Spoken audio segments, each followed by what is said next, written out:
आप सभी लोगों का स्वागत है आपके अपने YouTube चैनल जीएस शिक्षा विद विद्या में। और आज का हमारा टॉपिक है कोरोना वायरस से रिलेटेड। आप सभी लोगों को पता है कि ओमिक्रॉन वेरिएंट के कारण कोरोना का थर्ड फेज़ तीसरी लहर हमारे देश में बहुत तेज़ी से फैल चुका है और बहुत सारे लोग फिर से कोरोना वायरस से संक्रमित हो रहे हैं। और ख़ासकर ओमिक्रॉन वेरिएंट से ज़्यादा खतरा है लोगों को। अनफॉर्चुनेटली कुछ मौतें भी हुई हैं, कुछ डेथ्स भी हुई हैं कोरोना वायरस को ले के कारण इस तीसरी लहर में भी। तो इसीलिए इस टॉपिक पे थोड़ा डिस्कशन करना ज़रूरी था। और वैसे तो देखा जाए तो ये एक साइंटिफिक टॉपिक है, साइंस से रिलेटेड टॉपिक है, लेकिन हम लोग जो डिस्कशन करने वाले हैं आज उसमें साइंटिफिक तरीके से नहीं सोचेंगे। एक साइंस के स्टूडेंट के हिसाब से हमको नहीं सोचना है, हम एक लेमैन के हिसाब से इस बारे में डिस्कशन करेंगे। एक साधारण व्यक्ति के लिए, एक साधारण व्यक्ति के नज़रिए से इस टॉपिक पे हम डिस्कस करेंगे। और हम ये डिस्कस करेंगे कि आखिर ये जो कोरोना वायरस का पहला लहर आया, फिर दूसरा लहर आया, फिर तीसरा लहर अभी चल रहा है, थर्ड वेव चल रहा है, तो ये नए नए वेरिएंट्स क्यों डेवलप हो रहे हैं, क्या कारण है और इसका वैक्सीनेशन से क्या लेना देना है। और एक साधारण व्यक्ति, एक जो आम जनता है, उन पर इसका क्या प्रभाव पड़ रहा है और उनका क्या योगदान हो सकता है इसको कम करने में, इस संक्रमण को कम करने में। तो इन्हीं सब चीज़ों पे आज हम बात करेंगे, ठीक है। अब देखिए, आप लोगों ने सामान्यतः ये सुना होगा न्यूज़पेपर्स के माध्यम से, न्यूज़ चैनल के माध्यम से कुछ वेरिएंट्स के बारे में। जैसे कि अभी जो वेरिएंट बहुत तेज़ी से फैल रहा है वो ओमिक्रॉन वेरिएंट है, आप सब लोग जानते हैं। उसी तरह से इससे पहले डेल्टा वेरिएंट फैला था। उसके अलावा दो और वेरिएंट का आप नाम सुन रहे होंगे अभी, एक डेल्टाक्रॉन के बारे में और एक IHU के बारे में। तो ये सब अलग अलग कोरोना वायरस के वेरिएंट्स हैं, ठीक है। और समय समय पर इनकी उत्पत्ति हुई है, इनका डेवलपमेंट हुआ है। तो आइए थोड़ा डिस्कशन करते हैं। अब हम ये जानने की कोशिश करते हैं कि आखिर वेरिएंट्स, जो शब्द हम बार बार सुन रहे हैं कि कोरोना वायरस का नया वेरिएंट आ गया है, ओमिक्रॉन आ गया है, डेल्टाक्रॉन आ गया है, IHU आ गया है, तो वेरिएंट्स आखिर हैं क्या।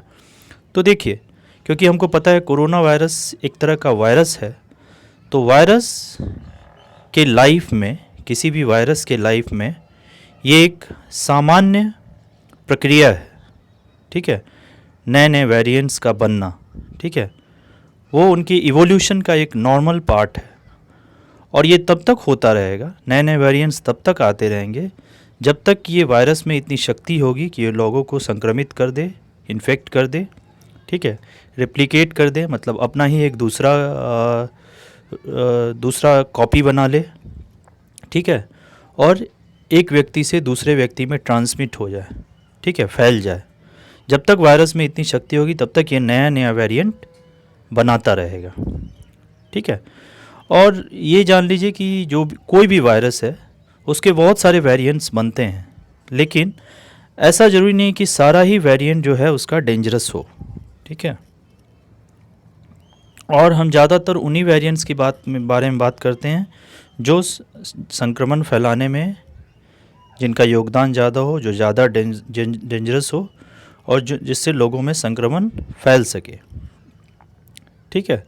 तो आप इतना जान लीजिए कि जो नया वेरिएंट कोई भी वायरस का बनता है बार बार, वो उसके लाइफ के लिए एक सामान्य प्रक्रिया है। जैसे हमारे मनुष्य जीवन में, ह्यूमन लाइफ में भी कुछ चीज़ें सामान्य प्रक्रिया के हिसाब से होती है, ठीक है। उसी तरह वायरस के लाइफ में नए नए वेरिएंट्स बनना भी एक सामान्य प्रक्रिया के हिसाब से होती है। और जब भी वायरस, और ये वेरिएंट्स कब बनते हैं, जब वायरस नए नए शरीर में जाता है, ठीक है। जब इन्फेक्शन होता है तो क्या होता है, वायरस एक शरीर से, एक ह्यूमन बॉडी से, एक मानव के शरीर से दूसरे मानव के शरीर में चला जाता है, एक ह्यूमन बॉडी से दूसरे ह्यूमन बॉडी में, ठीक है। तो वहाँ पे उसका इवोल्यूशन होता है, ठीक है। उसके शेप में, उसके साइज़ में चेंजेज आता है, उसके प्रॉपर्टीज़ में चेंजेज आता है और एक नया वेरिएंट बन जाता है। ठीक है, तो जो सबसे महत्वपूर्ण पहलू है कि कम से कम वायरस का वेरिएंट बने, वो कैसे हो सकता है? तो जितना कम से कम ये संक्रमण फैलेगा, उतना कम वेरिएंट बनेगा वायरस का। ठीक है,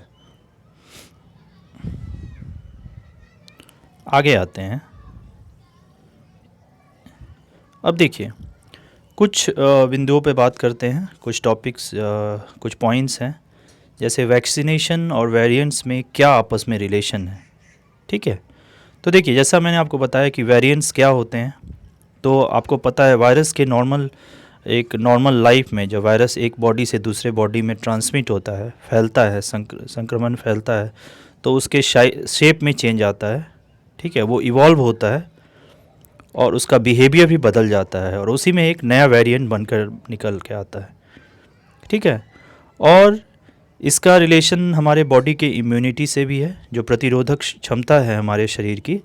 तो जब भी हमारे शरीर में इस तरह का कोई वायरस एंटर करता है, तो हमारे शरीर में एक नेचुरली एक ये पावर होता है, एक शक्ति होती है कि हमारे शरीर का इम्यूनिटी क्या करता है, एंटीबॉडीज़ बनाता है। ठीक है, मतलब उस वायरस को रोकने के लिए हमारे शरीर में क्या बनता है, एंटीबॉडीज़ बनता है। ठीक है, और वो एंटीबॉडीज़ इस वायरस को हमारे शरीर के बाकी जो सेल्स हैं उसमें फैलने नहीं देता है। ठीक है, और कई बार ऐसा होता है कि देखिए, मैंने आपको बताया कि नेचुरली हमारे शरीर में प्रतिरोधक शक्ति होती है कि वो एंटीबॉडीज़ बनाए और ऐसे वायरस को हमारे शरीर में बहुत ज़्यादा फैलने से रोके। ठीक है, और यही काम जो हम वैक्सीन लेते हैं वो भी मोटा मोटी यही काम करता है हमारे शरीर में जाने के बाद। वो क्या करता है, हमारे इम्यून सिस्टम को, हमारे शरीर का जो प्रतिरोधक क्षमता है, ठीक है, बीमारियों से लड़ने के लिए, उसको एक्टिवेट करता है और वो एंटीबॉडीज़ शरीर में बनता है। ठीक है, लेकिन कई बार ऐसा होता है कि जो लोग वैक्सीन ले चुके हैं या जिनकी इम्यूनिटी स्ट्रांग है, उनको भी इन्फेक्शन होता है, लेकिन उनको फ़ायदा क्या होता है कि उनको इन्फेक्शन होते हुए भी वो ज़्यादा सीरियस नहीं होता है और जो वायरस का इफ़ेक्ट है वो बहुत कम, लिमिटेड रहता है। ठीक है, इसलिए आप सुनते होंगे कि बहुत सारे लोग ऐसे हैं जिन्होंने वैक्सीन लिया है तो उनको भी फिर से कोरोना हो गया। ठीक है, इन्फेक्शन हो गया। ये सही बात है, इन्फेक्शन हो सकता है, लेकिन वो सीरियस केस नहीं होता है।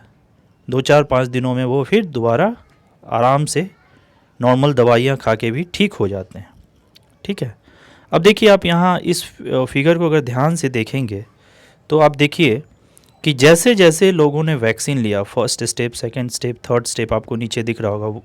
ठीक है, तो जब आप 2 वैक्सीनेशन ले लेते हैं तो आपकी इम्यूनिटी और ज़्यादा इम्प्रूव हो जाती है। आप जब तीसरा बूस्टर डोज, जिसकी आजकल बात हो रही है, तीसरा डोज ले लेते हैं तो आपकी इम्यूनिटी और ज़्यादा बढ़ जाती है। और जो ओमिक्रॉन वेरिएंट है, अभी जो फ़िलहाल जो वेरिएंट फैला हुआ है, वो बहुत पावरफुल वेरिएंट है और उसके लिए अभी जो बूस्टर डोज देने, मतलब तीसरा डोज वैक्सीन का डोज देने की बात हो रही है, बूस्टर डोज के बारे में इसलिए हो रही है कि जो 2 वैक्सीन आपने पहले लिया है, हो सकता है कि उससे इतनी इम्यूनिटी डेवलप ना हुई हो कि वो ओमिक्रॉन के अगेंस्ट भी कारगर हो। इसीलिए बूस्टर डोज यानी तीसरे डोज की बात हो रही है। ठीक है, आपने सुना होगा आजकल बूस्टर डोज और प्रिकॉशन डोज के बारे में बहुत बातचीत हो रही है। तो वो क्या करेगा, हमारी इम्यूनिटी को और ज़्यादा बढ़ाएगा, उस लेवल तक ले जाएगा कि हमारा शरीर ओमिक्रॉन जैसे वेरिएंट से भी लड़ने के लिए तैयार हो जाए। ठीक है, तो ये इस फिगर में आप वायरस के वेरिएंट्स के बारे में, इम्यूनिटी के बारे में, एंटीबॉडीज़ के बारे में और वैक्सीन क्या काम करता है हमारे शरीर में, उसके बारे में आपको जानकारी मिलेगी। नेक्स्ट आते हैं। अब देखिए, इस लिस्ट में आपको देखिए आप ध्यान से, तो आपको अलग अलग कोरोना वायरस के वेरिएंट्स के बारे में जानकारी दी गई है। उनका नाम क्या है, WHO ने जो नाम रिकमेंड किया है उन वायरसेस का, और वो सबसे पहले किस देश में और कहाँ डिटेक्ट हुए, इस टेबल में आपको ये पता चलेगा। ठीक है, और आप ध्यान दीजिएगा, तो इन वायरसेस का जो नेमिंग किया गया है, जो नाम दिया गया है WHO के द्वारा, वो ग्रीक लेटर्स के हिसाब से दिया गया है। जैसे आप ये अल्फ़ा, बीटा, गामा, डेल्टा, ये सब जो भी नाम देख रहे हैं, ये किससे रिलेटेड है, तो ग्रीक लेटर्स से रिलेटेड है। और WHO ने इस हिसाब से इनका नेमिंग किया। अब देखिए वायरस के वेरिएंट्स को 2-3 टाइप्स में डिवाइड किया जाता है, 2-3 ग्रुप्स में। पहला है सबसे, अब जब सीरियसनेस की बात करेंगे कौन सा टाइप सबसे ज़्यादा सीरियस है, तो सबसे ज़्यादा सीरियसनेस वाला बात होता है वैसे वेरिएंट्स है जिसको कहते हैं वेरिएंट्स ऑफ कंसर्न। ठीक है, मतलब जिससे चिंताजनक बात हो सकती है, वेरिएंट्स ऑफ कंसर्न। उसमें कौन कौन वेरिएंट्स है यहाँ पे, अल्फ़ा, बीटा, गामा, डेल्टा, और जो अभी ओमिक्रॉन वेरिएंट फैला हुआ है वो भी वेरिएंट्स ऑफ कंसर्न में ही आता है। फिर है आपका वेरिएंट्स ऑफ इंटरेस्ट। ठीक है, मतलब दूसरे लेवल पे सीरियसनेस की बात करें तो सबसे पहले वेरिएंट्स ऑफ कंसर्न, फिर उसके नीचे आता है वेरिएंट्स ऑफ इंटरेस्ट। यहाँ भी आप ये 6-7 वेरिएंट्स का नाम देख रहे हैं। ठीक है, उसके बाद कुछ है जो डी स्केलेटेड वेरिएंट्स होते हैं। ठीक है, डी स्केलेटेड वेरिएंट्स होते हैं वैसे वेरिएंट्स जो वेरिएंट्स ऑफ इंटरेस्ट में थे पहले, लेकिन अब उनसे उतना खतरा महसूस नहीं हो रहा है या नहीं हो सकता है, तो उनको डी स्केलेटेड वेरिएंट्स में डाल दिया जाता है। ठीक है, और एक डी स्केलेटेड वेरिएंट सबसे लास्ट हो गया, चौथा, और बीच में एक है, मतलब वेरिएंट्स ऑफ इंटरेस्ट के बाद वेरिएंट्स ऑफ मॉनिटरिंग। ठीक है, वैसे वेरिएंट्स जो वेरिएंट्स ऑफ इंटरेस्ट में अब नहीं है लेकिन वेरिएंट्स ऑफ मॉनिटरिंग में रहेंगे, मतलब उनको अभी भी मॉनिटर किया जाए कि शायद कहीं फ्यूचर में ये कोई खतरा ना पैदा करे। यानी 4 ग्रुप हो गया, वेरिएंट्स ऑफ कंसर्न सबसे सीरियस, उसके बाद वेरिएंट्स ऑफ इंटरेस्ट उससे थोड़ा कम सीरियसनेस वाला केस, उसके बाद वेरिएंट्स ऑफ मॉनिटरिंग, और चौथा है सबसे लास्ट में डी स्केलेटेड वेरिएंट्स। ठीक है, अब देखिए यहाँ पे आइए, वेरिएंट्स ऑफ कंसर्न की जब बात करते हैं तो उसमें जो ओमिक्रॉन अभी आप फैला हुआ है जो वेरिएंट, वो वेरिएंट्स ऑफ कंसर्न में आता है ना। और अभी सबसे ज़्यादा परेशान हम लोगों को ओमिक्रॉन ने ही किया हुआ है। तो ओमिक्रॉन का सबसे पहला जो केस आया वो कहाँ पे आया, साउथ अफ्रीका और बोत्सवाना में। कब आया, नवंबर 2021 में। ठीक है,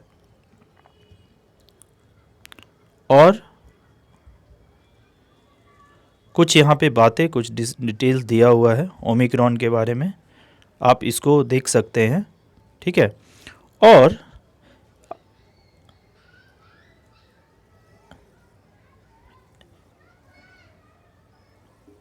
नीचे देखिए, अब आते हैं यहाँ पे, ये एक डेल्टा वेरिएंट के बारे में एक छोटा सा एग्जांपल एक फिगर के माध्यम से दिखाने की कोशिश की गई कि आखिर होता क्या। देखिए, जो ओरिजिनल कोविड-19 स्ट्रेन था जो सबसे पहले आया था, उससे क्या हो रहा था, यहाँ पे आप देख रहे हैं एक ह्यूमन बॉडी से ये 2 ह्यूमन बॉडी में स्प्रेड हो रहा है। लेकिन जो डेल्टा वेरिएंट है वो एक ह्यूमन बॉडी से किसमें 5, मतलब क्या हो रहा है कि फैलने की शक्ति वायरस की कम समय में ज़्यादा लोगों तक फैलने की शक्ति होती जा रही है। जैसे जैसे वेरिएंट बढ़ता जा रहा है, मतलब और डेवलप होते जा रहा है। जैसे डेल्टा में आप यहाँ देख रहे हैं कि 5 लोगों में फैल रहा है, वो ओमिक्रॉन हो सकता है इससे 2 गुना 3 गुना हो गया हो। मतलब कहने का जैसे जैसे वेरिएंट बढ़ रहा है ये कम समय में ज़्यादा लोगों को संक्रमित कर रहा है।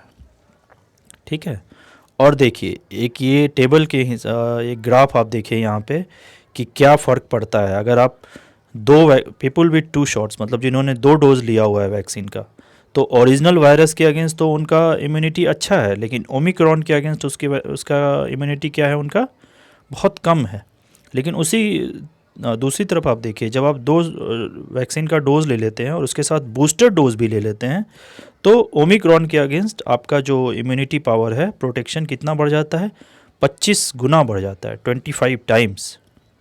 ठीक है, तो इस सब से क्या पता चल रहा है हमको, ठीक है, एक सामान्य व्यक्ति के हिसाब से हम लोग क्या क्या कर सकते हैं, ठीक है, ताकि ये जो इन्फेक्शन है, संक्रमण है, वो कम से कम फैले। तो वही सब चीज़, पुरानी चीज़ें जो हमको शुरू से पिछले 2 सालों से बताया जा रहा है, क्या क्या है वो। सबसे पहले तो कि टाइमली वैक्सीनेशन लेना ज़रूरी है, मास्क पहनना ज़रूरी है, डिस्टेंस मेंटेन करना ज़रूरी है, हाथों को सैनिटाइज़ करना ज़रूरी है, सही टाइम पे मेडिकल सलाह लेना ज़रूरी है अगर आपकी तबीयत ख़राब होती है तो।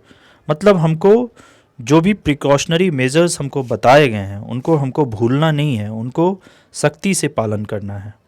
ठीक है, और अगर हम ऐसा करेंगे तो इससे क्या होगा, मान लीजिए कि अगर सभी लोग टाइमली अपना वैक्सीनेशन ले ले, सारे प्रिकॉशनरी मेजर्स को फॉलो करें, जैसे मास्क पहनना, डिस्टेंस मेंटेन करना, भीड़ भाड़ वाले इलाकों को अवॉइड करना, जितना कम से कम हो भीड़ भाड़ वाले इलाके में जाएं, ठीक है। उसके अलावा सैनिटाइजेशन, साफ़ सफाई मेंटेन करके रखना। अगर आपकी तबीयत ख़राब होती है तो प्रॉपरली डॉक्टर से टाइमली हमको सलाह लेना चाहिए, सही दवाई लेनी चाहिए, ठीक है। इन सब चीज़ों से क्या फ़र्क पड़ेगा, तो ये वायरस को बहुत ज़्यादा स्प्रेड नहीं होने देगा, ठीक है। आपने पहले हम लोगों ने डिस्कस किया कि इसका नया नया वेरिएंट कब होता है, जब ये ज़्यादा से ज़्यादा इन्फेक्शन फैलाता है, ज़्यादा से ज़्यादा लोगों में जब वायरस जाता है तभी इसका नया नया वेरिएंट सामने निकल कर आता है, ठीक है। तो अगर हम इसको फैलने से रोकेंगे, जितना ज़्यादा से ज़्यादा हम इसको फैलने से रोकेंगे, उतना कम से कम इसको मौका मिलेगा अपना नया वेरिएंट बनाने का, ठीक है। और अगर ये अपना नया वेरिएंट नहीं बना पाएगा, वायरस का नया वेरिएंट नहीं बन पाएगा, तो इसका जो पावर है, ठीक है, इन्फेक्ट करने का, लोगों को परेशान करने का, बीमार करने का, इनफैक्ट डेथ कॉज करने का, वो सब कम होता जाएगा, ठीक है। तो मैं आपको, हम लोग जो लेमैन एक सामान्य व्यक्ति के नज़रिए से बात कर रहे हैं, वो बात करने का, इस टॉपिक पे डिस्कस करने का यही मतलब था कि हम लोग क्या कर सकते हैं, ठीक है।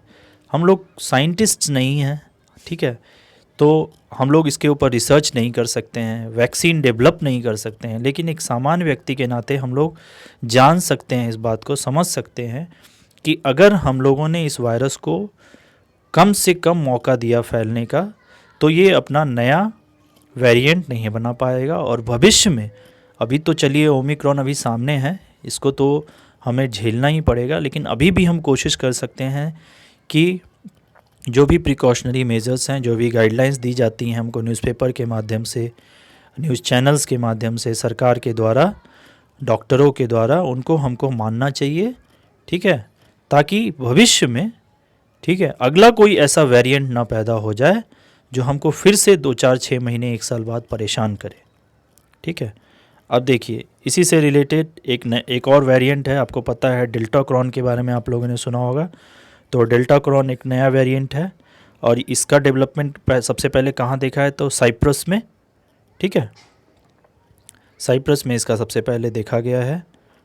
और अभी तक ये वेरिएंट ऑफ कंसर्न में नहीं है, ठीक है, वेरिएंट ऑफ इंटरेस्ट में ही है, मतलब इसको अभी एक तरह से इसको मॉनिटर ही किया जा रहा है, अभी तक ये वेरिएंट ऑफ कंसर्न में नहीं आया है। लेकिन खुदा ना खास्ता अगर हम लोगों ने जो प्रिकॉशनरी मेजर्स उसको फॉलो नहीं किया, वायरस को और फैलने दिया, तो हो सकता है कि ओमिक्रॉन की तरह 6 महीने बाद डेल्टाक्रॉन भी हमको परेशान करना शुरू कर दे, ठीक है। और इसी तरह का एक और वेरिएंट है जिसका नाम है IHU, और ये सबसे पहले पाया गया फ्रांस में नवंबर 2021 के महीने में, ठीक है।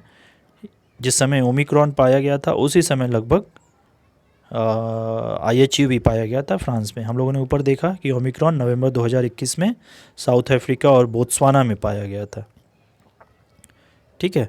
और ये भी अभी हमारा वेरिएंट ऑफ कंसर्न में नहीं है, वेरिएंट ऑफ इंटरेस्ट या वेरिएंट ऑफ मॉनिटरिंग में ही है, ठीक है। लेकिन हम लोगों को बहुत ज़्यादा प्रिकॉशन रखने की ज़रूरत है, वायरस को कम से कम फैलने देना है, ताकि ये जो वेरिएंट्स नए नए आ रहे हैं ये हमारे वेरिएंट ऑफ कंसर्न ना बन जाए, ठीक है।